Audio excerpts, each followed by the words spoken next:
Welcome to the deep dive. Yeah. We love to go deep on stuff, and today we're diving into something that I think is going to be super interesting for everyone listening. Oh, yeah, this is a good one. I think so. The idea of work as real play, how it can prepare us for success in life and in love. Absolutely. And especially for those of us who are really driven to achieve, those people who kind of thrive on reaching those milestones and hitting goals. It's like this hidden pathway to leverage that ambition for personal growth as well. I love that. Mm. It's like taking that drive that makes you successful at work Mm. and applying it to your relationships and to your life in general. So we're going to be exploring a framework called inspiration modeling. Yes. It's developed by Februalin Briones. She's the founder of GameandBold.com. Great site. We're going to uncover how it helps us find our place in the world, how to build tenacity and grit, Yeah. even how to create a more collaborative work environment. It's really all about becoming what Briones calls a cultivator. Okay, I like that term. It's someone who really embraces challenges and uses them as fuel for growth. They don't shy away from the hard stuff. Interesting. Okay, so let's dive into this a little bit. One of the first things that really caught my eye in Briones' work was her concept of advocacy. Uh-huh. And it's not about advocating for specific groups, Hmm? which is what we typically think of when we think of that word advocacy. It's more about helping individuals contribute their unique qualities to something bigger than themselves. It's really about finding that common thread, you know? It's like looking for the reflection of ourselves in others. If we can find that common ground, then we can start weaving together a more inclusive story. I think that's really at the heart of what she's talking about. I love that, finding that reflection of ourselves and others.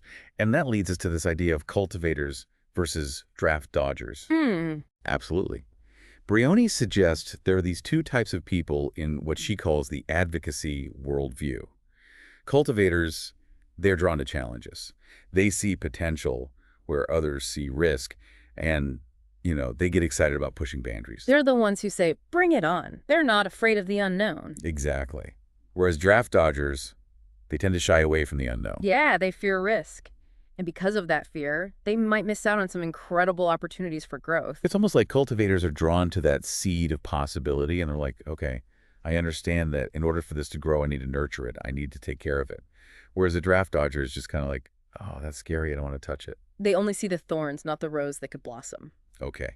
So how do we make that shift from dormant to daring? From avoiding challenges to really leaning into them and embracing them? Well, Briones, she believes it all comes down to developing tenacity and grit. Grit. Okay. Yeah, but she makes a really interesting distinction between the two. And this is where it gets, I think, really fascinating. Yeah. Lay it on me. Okay, so tenacity. Think of that as like the short-term perseverance that we need to problem solve on a daily basis, Okay. especially at work. Okay, so very specific, very targeted. Right. Is that focused energy you need to tackle a particular challenge or see a project through to completion? Okay. Then you've got grit, which is more about that long-term sustained effort. Okay. It's fueled by passion and vision. It's what keeps us going when things get tough, not just in our careers, but in our personal lives as well. And it's really interesting that she separates those two because you think about grit, you think about long-term perseverance. But she's saying no tenacity is actually that focused problem solving. And here's the thing. A lot of people have grit. They have that inherent drive, but they lack the tenacity to channel it effectively. So it's like having all this energy but not knowing where to direct it. Yeah, it's like having a powerful engine but no steering wheel. You might have all the energy in the world, but without that focus and direction, you just end up spinning your wheels. And Briones, she uses this incredible metaphor. She compares work to building a sandcastle on the beach. I love a good metaphor. Such a good visual, right? You put Yeah. all this effort into it, but deep down you know it's temporary. It's susceptible to the tides, the wind. Yeah. Exactly. And it's through this very act of building, creating, and even watching our creations get washed away that we learn these really valuable lessons about ourselves. I see. So think about it this way. The castle of sand, which represents your work, it teaches you about clarity, understanding your goals. It teaches you about candor, communicating effectively, and it teaches you about craftsmanship, honing your skills. And these are the exact qualities that you need to build what she calls a lasting house on the rock in your personal life. So we work to live right, but we also live to play on this playground of work. It's where we experiment. We make mistakes. We learn. We iterate. And then we bring those lessons back to enrich our personal lives. Work becomes this amazing training ground for life and love. It's like a safe space to practice these essential skills. Exactly. And it really makes you think, if our work is this temporary, ever-changing castle of sand, what lessons can it teach us about building something truly lasting and meaningful in our personal lives? That's a great question, and one I think we're going to dive into even deeper as we continue to explore Briones' framework, because she doesn't stop there. She actually connects this idea of real play at work to fulfilling our deeper spiritual needs. Oh, absolutely. Those longings for love, joy, and peace that we all have. Yes, and she actually tailors her advice to different personality types: idealists, relationalists, and pragmatists. She wants everyone to be able to apply these principles to their own unique way of seeing the world. It's all about meeting people where they are and helping them find that path to fulfillment. Now that is fascinating. So are you ready to unpack those personality types and see how they can each benefit from viewing work as real play? Absolutely. Let's do it. All right, let's dive into those personality types and see how Briones tailors her real play framework to their unique needs. Perfect. So let's start with the idealists. They're often driven by this deep desire for connection and meaning. How can they benefit from seeing their work as real play? Well, Briones suggests that for idealists, work can be a training ground for building stronger, more fulfilling relationships. It's about recognizing the parallels between the challenges they solve at work and the ones they face in their personal lives. It's not just about hitting deadlines and achieving goals, it's about learning how to navigate complex situations, communicate effectively, and build bridges with people who might have different perspectives. It's like taking those problem-solving skills that you hone at work and applying them to your relationships. Exactly. And Briones poses some really thought-provoking questions to help idealists make those connections. Okay, give me an example. For example, she asks, in what ways can the challenges you solve at work, whether technological or operational, teach you about solving the emotional and relational challenges in your personal life? Wow, that's a powerful question. It really encourages idealists to see those seemingly separate worlds as interconnected. Right. She also asks, how does building something groundbreaking in your professional life reflect your desire to build meaningful connections? Can you see both as parts of the same skill set, creating, nurturing, and caring for something fragile yet essential? I love that. It highlights how that same creative energy, that passion for building and nurturing, can be applied to both our work and our relationships. And here's one more for the idealists. How can you use the problem-solving approach you take to complex business ventures to engage more deeply with the people in your life, building relational structures that are equally impactful? So it's like she's suggesting that we can approach our relationships with the same level of intentionality and strategic thinking that we bring to our work. Really fascinating. Now let's move on to the relationalists. They thrive on joy, connection, and bringing people together. How can they find deeper meaning in their work through this lens of real play? I'm curious to hear this because relationalists are often so people-focused. How does work fit into that? Well, Briones suggests that for relationalists, work can be a playground for developing those essential skills of empathy, collaboration, and communication, skills that are so crucial for building and maintaining strong relationships. So it's about recognizing that even in a professional setting, it's the human connections that really matter. Exactly. And to help relationalists tap into that, she poses questions like, what emotional clutter do you clear away to innovate in your work, and how can you take those same decluttering skills to your personal relationships? Oh, that's such a great question because let's face it, we all have emotional clutter. Those negative thoughts, limiting beliefs, or past hurts that kind of weigh us down. And learning to clear that clutter at work can actually free us up to experience more joy and connection in our personal lives. It's about creating space for the good stuff. She also asks, in your personal life, how can simplifying your interactions and focusing on what truly matters help you build deeper connections, much like how you streamline projects for greater impact? Right, sometimes less is more. By simplifying our interactions, removing the distractions and the drama, we can really create more space for genuine connection and joy. And here's one more question for the relationalists. How does the discipline of decluttering in business, whether cutting distractions or focusing on the essentials, mirror the clarity needed in your relationships to find love and fulfillment? It's like she's saying that by learning to focus our energy and attention on what truly matters, both at work and in our relationships, we can experience a deeper sense of purpose and fulfillment. Now let's explore how pragmatists, those practical, results-oriented individuals, can benefit from viewing work as real play. They might be wondering how all this talk of emotions and relationships applies to their more logical approach. Right, because pragmatists are often focused on efficiency, productivity, and achieving tangible outcomes. So how does this all fit in? Well, Briones suggests that for pragmatists, work can be a powerful training ground for developing those essential skills of leadership, teamwork, and problem solving. Skills that are not only valuable in the workplace, but also translate into their personal lives. It's about recognizing that even the most practical, goal-oriented tasks still involve human interaction and require those soft skills to be truly successful. Exactly. And to guide pragmatists in this exploration, Briones poses questions like, just as you seek collaboration in your projects to achieve ambitious goals, how can you recognize and appreciate those around you in a way that fosters deeper emotional bonds? So it's like she's reminding pragmatists that even though they might be focused on the ungoal, the journey is just as important, and building strong relationships along the way can actually enhance their chances of success. She also asks, how does your success in building teams that complement each other's strengths reflect the skills needed to co-create meaningful relationships in your personal life? I love that analogy. Yeah. It's about recognizing that just as a well-rounded team can achieve more than individuals working in isolation, so too can we create more fulfilling and supportive relationships by embracing our differences and leveraging each other's strengths. And here's one more question for the pragmatists. In what ways can your professional ability to see potential in others teach you how to see and acknowledge the emotional needs of your loved ones, offering them the same empathy and support you give to your teams? It's a beautiful reminder that the same skills we use to motivate and inspire our colleagues, empathy, active listening, and a genuine desire to see others succeed, can also be applied to nurture and strengthen our personal relationships. Now, beyond these personality types, Briones also offers some really thought-provoking questions for everyone to consider.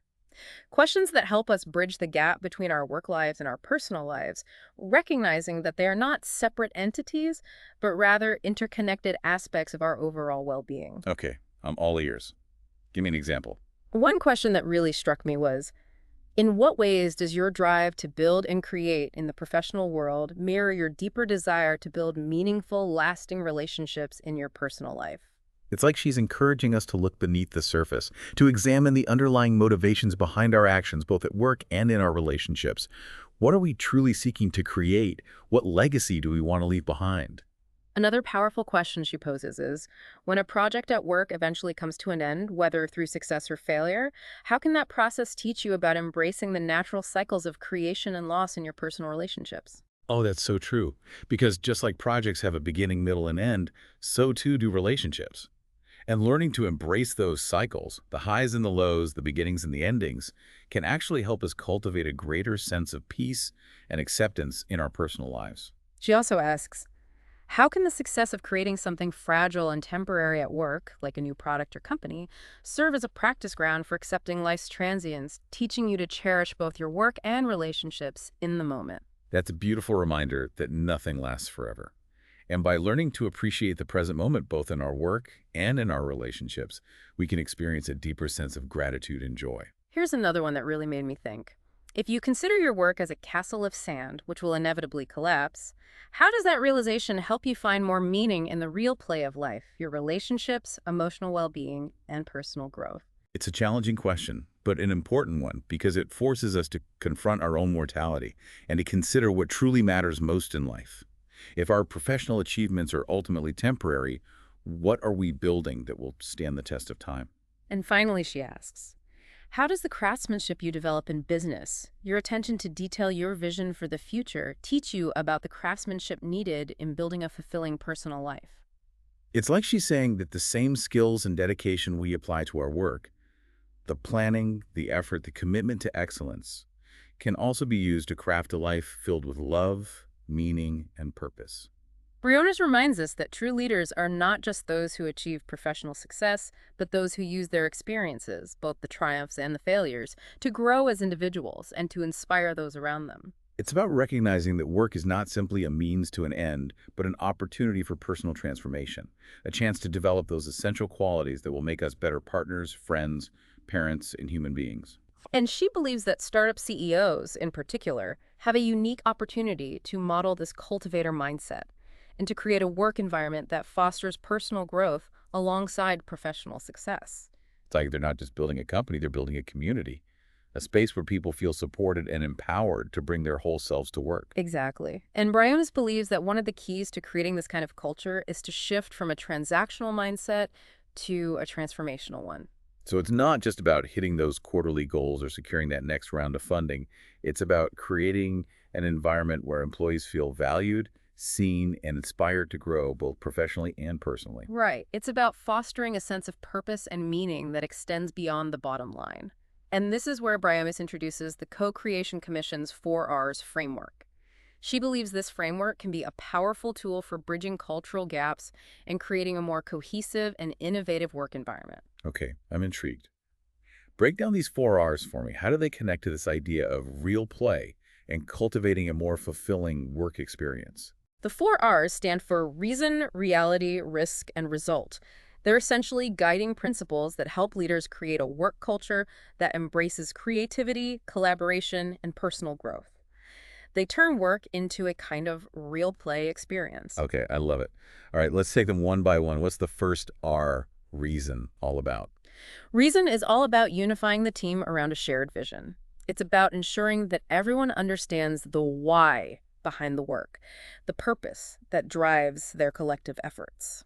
So it's not just about blindly following orders or chasing metrics. It's about creating a sense of ownership and understanding among team members. Yeah. Everyone is on the same page, working toward a common goal that they believe in. Exactly. When people feel connected to a larger purpose, they're more likely to be engaged, motivated, and willing to go the extra mile. Okay, that makes sense. Now, what about reality? Where does that fit in? Reality is all about grounding the work in real-world scenarios and challenges. It's about moving beyond theoretical concepts and actually getting your hands dirty, so to speak. So instead of just talking about problem solving in the abstract, you're actually putting those skills to the test in a way that mirrors the complexities of real-life situations. Precisely.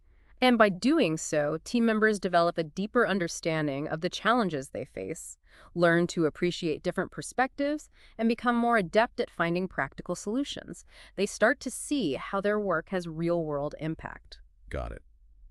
Now on to risk. What's the role of risk in this real play framework? Risk encourages teams to step outside their comfort zones and embrace the unknown. It's about acknowledging that growth and innovation often involve taking calculated risks and being willing to fail forward. So it's about creating a safe space where people can experiment, make mistakes, and learn from those experiences without fear, judgment, or punishment. Exactly. By simulating potential risks in a controlled environment, teams can better understand the stakes involved and become more comfortable with navigating uncertainty. It's like that castle of sand metaphor. You're allowed to build, experiment, and even watch your creations get washed away, knowing that you've learned something valuable in the process. Okay, that makes sense. Last but not least, let's talk about result. What's the focus here? Result is all about translating those real play experiences into tangible outcomes that benefit both the individual and the organization. It's about ensuring that the lessons learned are applied in a way that drives meaningful change and progress. So it's about taking those aha moments and those hard-earned lessons from the playground of work and turning them into concrete actions that move the needle forward. Exactly. And Briones highlights several key outcomes that result from applying this 4Rs framework. I'm all ears. Tell me more. Firstly, teams develop the ability to craft actionable strategies that everyone can get behind. They become more adept at implementing practical solutions and driving meaningful change. It's like they're moving from passive observers to active participants in shaping the future of their work and the organization. Absolutely. Secondly, they learn to value diverse viewpoints and appreciate the richness that different perspectives bring to the table. Because true innovation often comes from embracing those differences and leveraging them to create something Right. truly unique. Right. Thirdly, they evolve into a team that's adaptable, open to new ideas, and committed to continuous improvement. So it's not just about hitting a specific target, but about cultivating a mindset of growth and embracing the journey along the way. Exactly. Fourthly, they develop essential skills in managing change, resolving conflicts, and fostering a positive work environment. Those are critical skills, not only for professional success, but for navigating the complexities of life in general. Absolutely. And finally, they develop a deeper appreciation for each other's unique contributions and the importance of aligning old and new practices. It's about creating a culture of respect, collaboration, and understanding, where everyone feels valued and empowered to contribute their best work. Precisely. And Briones emphasizes that this 4 Rs framework isn't just for startups. It can be adapted and applied to organizations of all sizes across different industries. So it's a universal framework for building a more collaborative, innovative, and fulfilling work environment, regardless of the specific context. Yeah. Exactly. It's about creating a space where work becomes a real play experience, a training ground for both professional and personal growth. This is also insightful. So as we wrap up part 2 of our deep dive, what's the key takeaway you want our listener to walk away with? The key takeaway is this: work can be so much more than just a job, a way to pay the bills. It can be a powerful catalyst for personal growth and transformation if we approach it with the right mindset. By embracing the concept of real play and applying the principles of clarity, candor, and craftsmanship to our work, we can actually develop the skills, resilience, and emotional intelligence we need to build more fulfilling and meaningful lives. Beautifully said. And in part 3, we'll explore how this real play mindset can even help us navigate the complexities of love and relationships. Okay, so we've been unpacking this idea of real play at work and how it can actually prepare us for the real work of life, especially when it comes to love and relationships. It really is fascinating how those skills that we hone in the workplace, things like communication, empathy, even problem solving, they're not just valuable in a professional setting. They can really strengthen our personal connections as well. Yeah, and Briones takes it even further by suggesting that work, with all its challenges and triumphs, can help us fulfill those deeper spiritual needs for love, joy, and peace. She believes that by applying those same principles of clarity, candor, and craftsmanship, the ones that we aim for in our work, we can cultivate a deeper sense of fulfillment in our personal lives. So it's like work becomes this training ground, almost like a boot camp, for building stronger, more resilient relationships.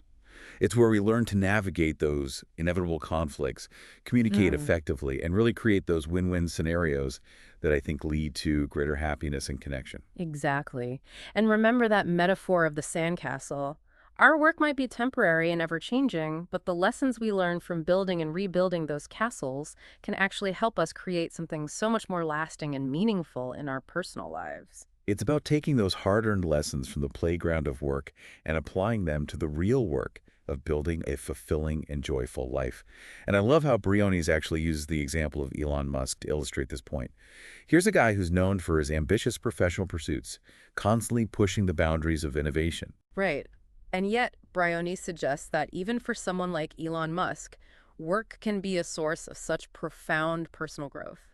It's like his work becomes this testing ground, almost like a simulation where he can experiment, learn from those inevitable mistakes, and develop those essential qualities that will ultimately contribute to a more meaningful and fulfilling life. So it's not about abandoning ambition or those professional pursuits. It's about recognizing that true success encompasses both the professional and the personal. And those skills and mindsets that we cultivate in one area can actually enhance and enrich the other. Precisely. And she challenges us to consider, how can the clarity, candor, and craftsmanship that we strive for in our work, that attention to detail, that commitment to excellence, that ability to see the big picture, how can that be applied to build a more resilient and fulfilling personal life? So it's like we're taking those tools and lessons learned from the sandbox of work and using them to construct something much more enduring, something that will withstand the inevitable storms of life. I think that's such a powerful message, especially in today's fast-paced, achievement-oriented world. It's so easy to get caught up in the pursuit of professional success and lose sight of what truly matters. Absolutely. And Briones reminds us that true fulfillment comes not from external validation or material possessions, but from those deep, meaningful connections we forge with others, and that sense of purpose that we find in our lives. And she leaves us with this incredibly thought-provoking question. Okay, me move it. If your work was a castle of sand, what lessons would it teach you about building a lasting house on the rock in your personal life? Wow, that's powerful. It really challenges us to examine our own work experiences and ask ourselves, what are the key takeaways here? What have I learned about myself? What have I learned about my strengths and weaknesses? What truly motivates me? And then how can I apply those lessons to create a more fulfilling and meaningful life beyond the workplace? It's a reminder that even though our work might be temporary, the impact it has on us can be profound and lasting. And by embracing those lessons and integrating them into our personal lives, we can create a foundation for true success, a success that extends far beyond professional achievements. I love that. This has been such an insightful deep dive. Briones' framework is so thought-provoking. It really challenges us to reframe how we think about work and to see it as this valuable training ground for life and for love.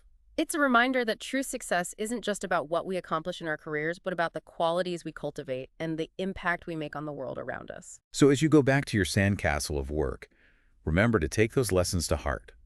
Apply those principles of clarity, candor, and craftsmanship to build something truly lasting, something that brings you joy, connection, and a sense of deep fulfillment. Until next time, keep diving deep.